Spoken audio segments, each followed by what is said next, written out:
Hi everyone, thanks for joining me. For today's video, my name is David. This channel is Damar's Coaching.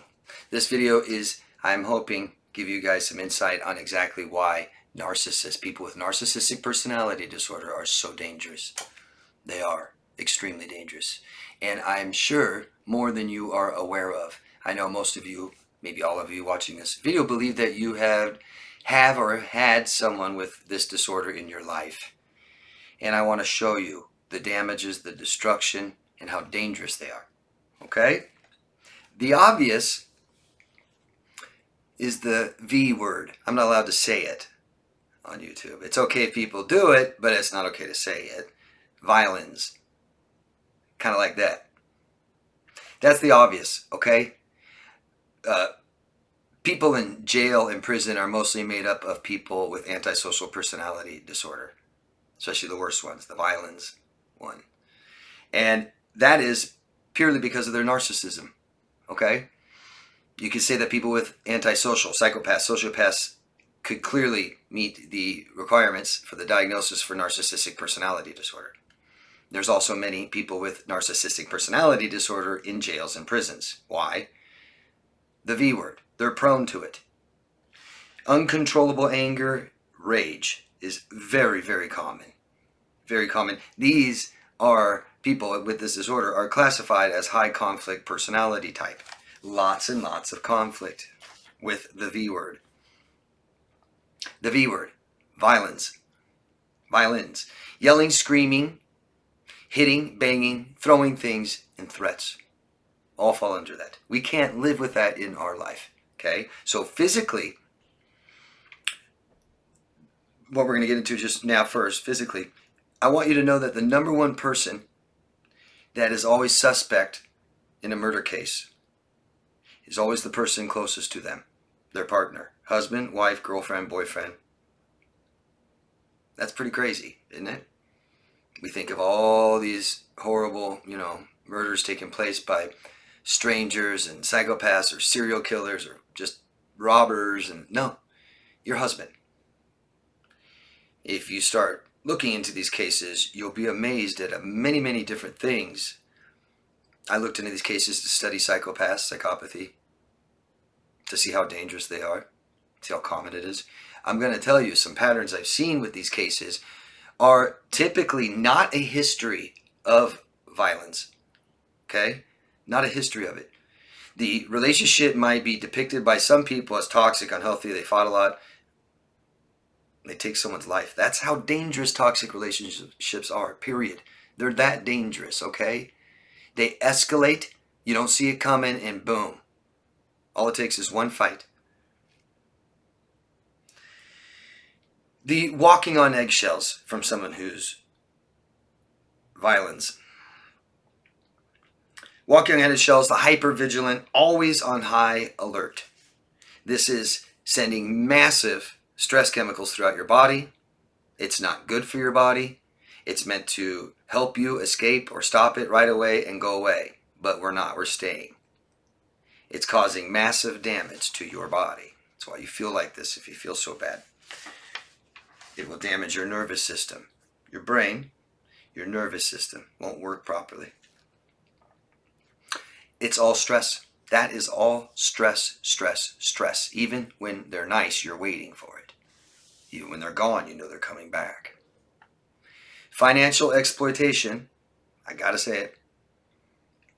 It's like 97, 98% in all relationships that are exploitative, abusive, neglectful, emotional, physical, financial, almost always. And it always starts first. And what does that mean for the victim? That means for the victim, possibly lose your job, lose your money, lose your house, lose your retirement, lose your financial independence and credit. Relationships lost. It is absolutely typical to lose other relationships in your life when you allow someone with this disorder into your life. They will try to isolate you. They won't like your friends. They won't like your family and your friends eventually won't like them either. They don't want to watch you deteriorate and get worse, get abused. They're sick of listening to you going back, taking them back, stuff like this. You will lose people in your life. Stress, financial stress, relationship stress, emotional stress. Now we get into the emotional part of it. Things like not being available, not taking accountability, not assuming responsibility, doing things that the relationship requires, never reciprocating anything that you do in this relationship, not committed, not invested, lying, cheating, triangulation, ignoring, criticizing, gaslighting, all of these things is massive stress. And it all began in childhood. So in childhood is where this stuff began. Headaches and stomach aches is how you know a child is being neglected or abused. This continues into our adulthood, like you guys having relationships like this. We have anxiety, we have depression, we have self-doubt, we have addictions, suicidal thoughts and ideation, neurosis, autoimmune disease, we know this is where it starts, mental health disorders, and disease. All from stress, which is the number one killer. Heart disease, cancer. What makes them dangerous are their behaviors, yeah? Why? Why do they have these behaviors? Well, someone with narcissistic personality disorder, their diagnostic traits are grandiosity, entitlement, and lacking empathy. Those three right there make a person extremely, extremely dangerous. Now they're also a high conflict personality type. They use violence, and they have a lack of moral values. When you lie to someone, it's easier to lie again. When you steal something, it's easier to steal again. They say don't drink at work or it'll be harder to not drink again. They're lying, they're cheating, they're stealing, they're hurting people, hitting people, threatening people, and it just gets easier and easier and easier to do for them. Grandiosity, entitlement, and lacking empathy means does not accept no. Ever. When you start getting into sociopathy, psychopathy, it's anything. Do anything to get what you want. It's okay. They're controlling, they're possessive, and they're destructive. No emotional connection. This is why emotional stress is so bad. You're not getting your emotional needs met. But emotional connection is a hard one because without it, they seem to objectify you. They do not see humanity. They see an object to be exploited, to be used. If you stay, it will always, always get worse. Plenty of you can testify to that. I'd appreciate it if you do down below. How many times you gone back and it just went worse? How long you stayed? It just kept getting worse. No matter how many times they promised, no matter how many times you went to a counselor, it just kept getting worse. You will lose yourself. Yourself is not allowed in a relationship with someone highly narcissistic. They don't care who you are. They want you to check that stuff at the door. That means what you want, how you feel, what you need, what you value. You will lose those things and become unstable and start to doubt yourself and believe what they're telling you. Illness, physical, mental, and emotional illness. You will have low self-worth, low self-esteem, and low self-respect. That's how we lose these. In relationships like this, neglectful and abusive, not getting what I need, comparing myself to others. You will have emotional dependency, and all of this makes it very, very difficult to stop, very difficult to leave. Stress, number one killer. Imagine having stress since you were a child, never having your needs met. You will die young. You'll have all kinds of problems. It's very common for people with c-ptsd to go to doctors for ailments that the doctors can't even find. No name for it. You're just killing yourself. These people are extremely dangerous. To get back to the entitlement, the grandiosity, and the lack of empathy, I can't think of a more dangerous mix, than you add in that they already have a history of violence, massive conflict. Imagine someone telling you, no, you can't have something that you know damn well you're deserving of or that you believe you earned. No. Imagine you believe you're better than everybody else in a room and deserve better privileges and you don't even get what everybody else gets. Imagine objects taking from you.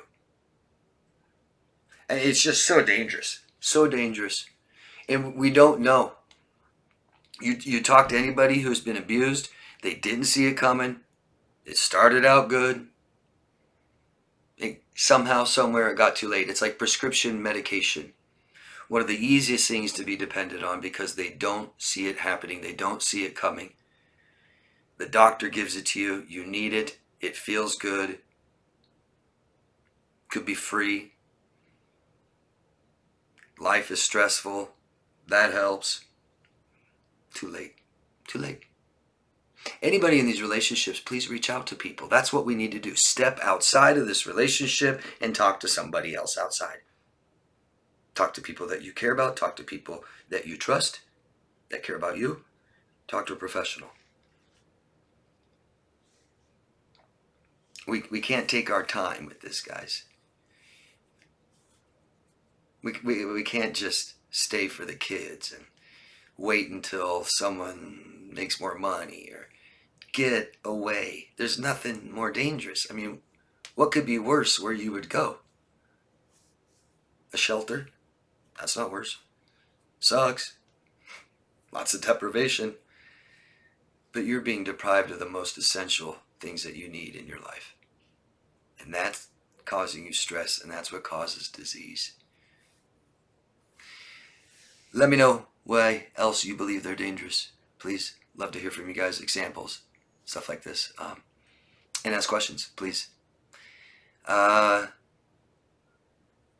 Really dangerous. Some of the most dangerous people come with a smile, nice, charming. Be the person you want them to be. Thanks, guys, for watching this video. Again, ask questions. If you like it, give it a thumbs up. Subscribe to the channel if you haven't already. Love yourself first, guys. I'll see you again later. Bye.